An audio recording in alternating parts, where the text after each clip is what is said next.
Welcome back. Well, Comrade Cortez calling out her fellow House Democrats after the federal eviction moratorium expired when the clock struck midnight on Saturday. The House and House leadership had the opportunity to vote to extend the moratorium.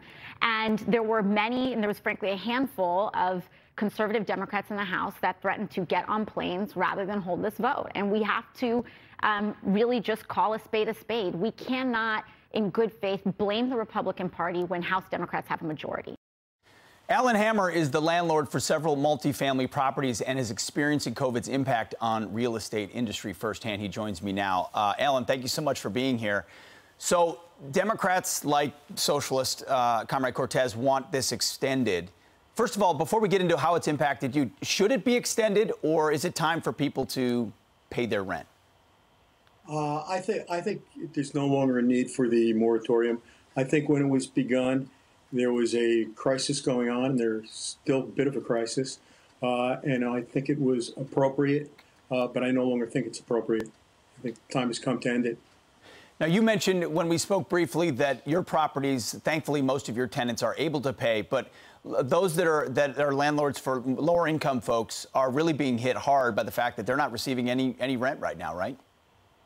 I think that clearly the lower income, the landlords whose tenancies are lower income people are hit pretty hard.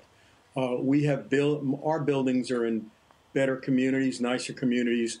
Our tenants worked through the pandemic, and therefore they paid their rent. I think the small landlords, the mom and pops, and the landlords that are servicing the lowest income tenancy are the ones hit the hardest by this.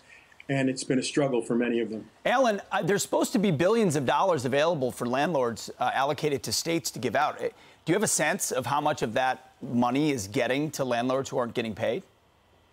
My sense is driven by my reading of the New York Times yesterday that said there's $47 billion available, and about 7% is in the hands of landlords and tenants right now. 7%, hardly an effective distribution of what are supposed to be relief funds. We had a landlord on the program yesterday who said he's owed $65,000 in back rent. He's got one tenant who's subleasing and receiving the payment for that, but not paying him. What recourse does a landlord have if they can't evict and they're not getting payments? They can sue for rent. The moratorium does not preclude or prevent you from suing a tenant or tenants for the rent. Obviously, there's a backlog in the courts, and the courts have not been fully functioning during the pandemic, but you are not precluded from suing a tenant or tenants for rent.